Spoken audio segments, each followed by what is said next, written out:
Holy moly, that was a very, very weird showing. What's going on, guys and girls? It's Ghost Robo, and today we're talking all about the unveiling of the PlayStation 4 Pro? The Pro, that's what they decided to call it, and I'm here to give you all of the details, impressions, and thoughts from myself and everyone else around the web. Sony normally comes out and crushes it at these kinds of events. They have been dominant the last couple of E3s. They're very eclectic and diverse and exceptional lineup of games, pleasing hardcore fans and gamers alike, journalists too.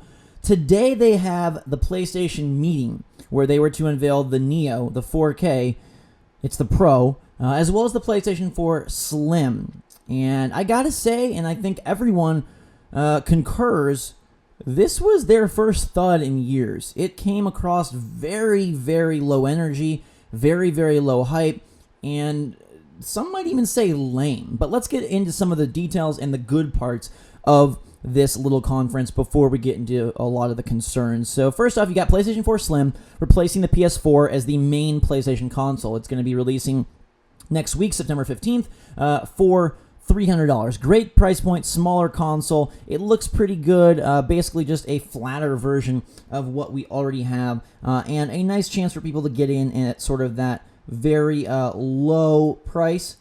Good that they went down to $300, and cool that it's coming out so soon, in just about a week's time. Now, the Neo, the 4K, the Pro, we got to get used to calling it the Pro, even though that name sounds super duper weird, is coming in at $400, and it's releasing on November the 10th. Now, release date-wise, price-wise, these are golden home runs. Great price points for both of them. Great release dates for both of them. You get them both this year. If you're interested in getting a PlayStation 4, you don't even have to wait for the holidays. You can grab the Slim on September 15th, so you're not required to wait for Black Friday or anything like that. And if you want to grab the Pro, it's not $500 or $600. It comes in at $400, which is a fair and probably very accurate price point. Now, that's about all that is good to say about these two units. They showed about a minute and a half, 2 minutes of New Horizon gameplay that looks glorious. I played that at PAX. The game is fantastic. It's going to be amazing. They showed about a minute of Mass Effect Andromeda actual gameplay and exploration. No combat, which sucks, but the game looks beautiful graphically and is going to probably be a superstar title early next year. Now, that's where my high points completely end. Because there's a reason this thing costs $400 and a reason it's coming out November 10th, and that's because it's not very impressive at all. Granted, on this live stream, it was almost impossible to tell any sort of graphical upgrade because you're not streaming in 4K, you're not streaming, natively. It's not looking as good as it will look on your TV if you have a 4K TV, or even if you have a 1080p TV, because they claim that the games recognize and scale and still add improvements to fidelity, detail, and lighting. Now, the HDR lighting did look really cool, but that's something that the Xbox One S already does for $300. And people were hoping that maybe Sony would refigure out some of the specs, because Scorpio came out with a bold announcement back at E3. They're looking to push 6 teraflops of graphical power, which is a lot. 320 gigs of memory bandwidth, 8-core CPU. Scorpio is going to be a behemoth of a machine fall 2017. It will, the new NVIDIA 1070 has 6.5 teraflops, so this is going to be like a very strong graphical showpiece of a system, and by far the most powerful console ever made. Sadly, PS4 Pro comes nowhere close to that. The PlayStation 4, just so you know, has I believe let me pull this up exactly for you. I believe it has 1.84 teraflops of GPU power, and they said that the PS4 Pro would be about double, so that's about 3.68, which is like almost half of what the Scorpio is promising. That's not very cool. It's using the exact same Jaguar CPU. It does have a higher clock speed than the standard PS4. They claim that they've adopted some features from AMD's Polaris architecture and some from beyond it. Higher bandwidth memory, but they gave no specific specs on any of that stuff. The only specifics they gave was sort of the slight specific in saying that it's going to be double, which again puts you at roughly like 3.68 teraflops. So the fact that they weren't willing to reveal specific specs tells you they're not very proud of it. Or maybe they are, but they're just nervous because they know it stands no comparison to the Scorpio. And this has to feel great for Microsoft because they just put out the Xbox One S, which is by no means any special upgrade of its own. It is just a smaller system that adds HDR lighting, and it's $300. So basically think of it as the PlayStation 4 Slim, but with HDR lighting and a few 4K features. Now, I will wait for Sony to give official confirmation on their specs to make final judgment, but as of right now, I can tell you that this PS4 Pro doesn't look very good at all. It will be an upgrade. It will probably be a noticeable upgrade, but it puts Sony in a very weird spot, considering the fact that come next fall, they are going to be the least exciting console on the market. The NX is releasing, and whatever you think about Nintendo's kooky, crazy designs, it will have hype behind it. It will have a brand new big Zelda that, by all means, is going to be amazing. It won Game of the Show at every outlet for E3. They will probably have a slew of new first-party titles to take advantage of the NX handheld home console sort of mix, which should be cool. And then you'll have the Scorpio, which is going to be, again, this beast of a system. Now, we knew that the Neo would never reach that to the full extent, but I think everyone thought it would come closer, or at least that they would show some reasons why it could come closer, or why you would want it. And they really didn't convince me all that much. They talked a lot of very detailed tech terms about how it improves the colors and improves the lighting and improves this, and they've got some hardware advances that allow it to, adopt this rendering of 4K imagery, and they've got a 4K Netflix app, and, at least 7 games from Sony are going to have patches to make them look better from the past, like they showed Infamous Second Son, and, obviously stuff like Watch Dogs 2 and For Honor. Final Fantasy 15, Horizon Zero Dawn will take advantage of it. But I don't really, if you already have a PlayStation, I don't think they made a very compelling argument. Now, to me, the most compelling argument is they said something along the lines of VR, at least for some of the games, is taking advantage of like double the power or double the detail, double the fidelity for the VR games. Now, I will tell you that I think PSVR is going to be cool, but it looks very low rate in comparison to the HTC Vive and the Oculus Rift. I have both of those. Those look really good and very crisp, clear picture quality. I've played PSVR multiple times now. It is not clear. It is nowhere near as clear as the PlayStation 4. It really looks like PlayStation 3 and very fuzzy. So if the PS4 Pro is able to level that up to a point where it feels at least somewhat comparable to Vive and Rift, then that's a great get. And that makes it, for me, probably worth picking up. Now, I will pick one up regardless, just because I want to check it out for you guys, give you a full review, unbox it, see what it's really like, test it out on my new 4K TV. I just got a Vizio 4K, and I got it for $8.99. It was a great deal. It is their M-Series model, which I believe is their second to the top model. But I have nothing really to use it with, so I will get one just to see what it's like and see what it does. Obviously, my Xbox One S can take advantage of some of the HDR features, but it'll be cool to see what the Neo can do, or the Pro, I guess. Gosh, it's such a weird name. Neo was so freaking hot, and Pro just sounds, I don't know, it sounds like an Android phone upgrade, or like a better hard drive, but whatever. They showed off, some game demos, and I think people were expecting something new to go alongside this, and granted, they did show new Horizon footage, about 10 seconds of Spider-Man footage, but they reused quite a bit. They had a montage towards the end where they were just showing chopped up versions of what they'd already showed, which I thought was an odd choice, although they're known to do end of conference montages. It seemed weird given how little of footage they were actually presenting. Now, I think people assumed or hoped we'd see God of War 4, a new trailer for that, a new demo, something that really showed off what, by all means, is their showpiece for visuals. I saw it behind closed doors at E3 with Cory Barlog, and the game looks amazing from a gameplay and a visual standpoint. I loved what I saw, and I wish we would have seen a little bit more of it today. But to me, the biggest weirdness is how low energy they seemed and how low hyped everyone came out of this PlayStation meeting feeling. I was looking across the Twitterverse, and I didn't see really anything positive. I saw a lot of people, in fact, saying that they were not going to upgrade at all, which was super weird. And I saw a lot of Xbox people very happy to tout that their system does 4K streaming and Blu-ray, HDR gaming, and to me is a sexier looking box than either the Slim or the Pro. Now, visually and form factor wise, it really doesn't matter. Your system can be a gigantic VCR, it can be a super tiny microchip. As long as it plays great games, looks great, performs well, who cares? But this honestly looks like the joke that people made back in the Wii days of being two GameCubes glued together. This legit looks like two PS4s glued together. Like they fused two PS4s. It's got 3 layers now instead of 2. People are making comparisons to burgers.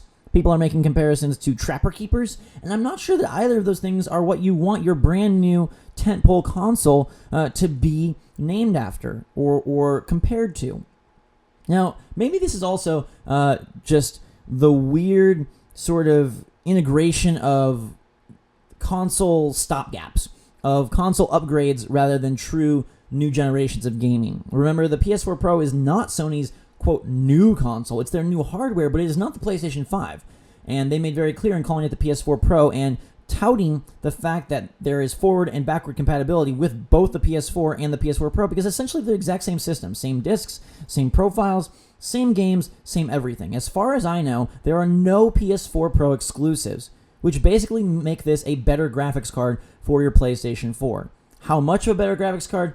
2 times. What does that really look like to the human eye? It's impossible to tell. I can only see it through my computer screen right now, which does not do justice to what it will actually look like on a television. I was not at the event, so I cannot tell you. Wait until November, or we get to try it out at some showcase, and then we'll be able to say. But Patrick Klepek, a very esteemed journalist, said Sony's Neo event was poorly packaged all around. It lacked any energy whatsoever for the company's new flagship product. Fully agree with you, Patrick. Looking around again with a lot of people, whether it was Polygon, whether it was Giant Bomb, whether it was smaller sites, nobody really seemed that excited. Granted, you have the typical people who are going to be hyped about everything, saying, "Oh my god, it looks awesome! Oh my god, it looks great." That's kind of the YouTube way. But honestly, I'm going to be blunt with you guys and say it's pretty lame, and I don't really see a whole lot of reason to buy it. If you already have a PlayStation, I don't know why you would get it.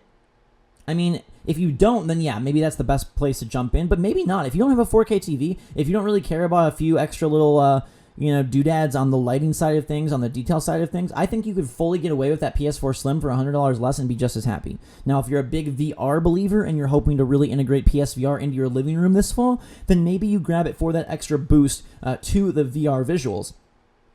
But other than that, I don't think they made a climatic. I don't think they made a compelling reason for why you should buy this, and in fact, it was very anticlimactic of revealing it in general. There was nothing that jumped out. It doesn't look great. Even the reveal, guys, go back and watch the reveal. When they drop the curtain on the PS4 Pro, no one even claps. They don't even clap. It's literally dead silence. It was so freaking awkward. Again, pricing, great. Release day, great. But everything else? When you have a bunch of people saying $399 is a great price for PS4 Pro because that's what they should charge for it, that tells you that it's basically worth what a PS4 is worth now. A little bit of an upgrade. A little bit. Now, granted, I am insanely excited for Horizon. I'm insanely excited for Last Guardian. I love the exclusives that Sony puts out. I like my PS4 better than my Xbox One. I play it more. But going forward, I'm really concerned and confused as how Sony sees this shaking out, because it puts them in a really weird system and a really weird cycle for the overall progress of PlayStation going forward. They have the PS4 Pro releasing on November 10th. The NX is going to come out in March, as far as we know.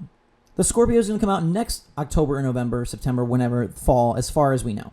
So then what does Sony do fall 2017, spring, fall 2018? Do they rush the PlayStation 5 out? Do they have the PS4 Pro Pro? Do they have the PS4 Pro Plus? Do they just sit on this? Because again, by next fall, if the NX comes out and the Scorpio comes out, the PlayStation 4 Pro will be the least exciting console in the market, which is a complete reverse of what Sony has currently. As of right now, the PlayStation 4 is the best, most exciting, most powerful, coolest kid console on the block. Next fall, that could entirely be inverted, and they will be in third, not from sales, not from specs or gameplay, but from enthusiasm and overall mindshare. They will be sort of the old kid on the playground. And I don't know why they would choose to put themselves in that position. I can only guess and speculate that this was in development far before they knew anything about Scorpio, and so they thought they were getting out ahead of the curve. They probably were very excited about the fact that they would be the first to market with 4K potential and with HDR and with 2 times the graphical power. They probably had no idea that Xbox would come out and say, bam, 6 teraflops. That Xbox One S was going to come out and say, bam, really sexy form factor and HDR lighting and 4K Blu-ray and streaming. Now, this has not been confirmed by like Sony themselves, but there was a tweet from Stuff, which I don't know, the authority of Stuff.tv, what they do or what they're like, but they claim that they have confirmed that the PS4 Pro cannot play 4K Blu-rays, which is insane if that's the case, because Blu-ray is Sony's freaking format. So this tweet has currently 531 retweets, so it's gaining a lot of traction.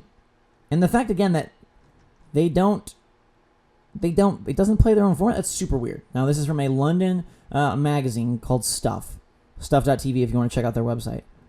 I don't know if that's, if we can trust them fully, but they seem pretty confident in it, and they're reporting on everything else. Now, the silver lining here is that PlayStation 4 is still fine. As a brand, as a company, Sony is fine. They still have the best-selling system. They still will sell tons more than Xbox. And until Scorpio releases, they still will be the console to beat.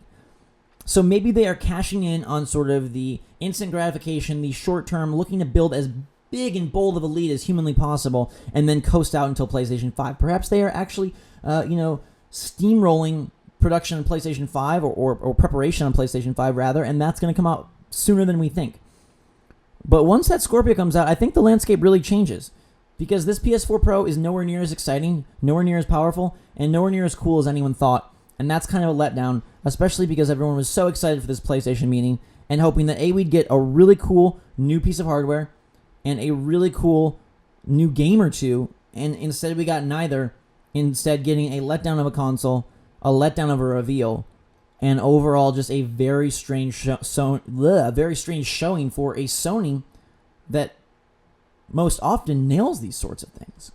So NX and Scorpio have to be licking their lips right now. Their reveals would have to work insanely hard to be any less exciting than this one. But we shall see.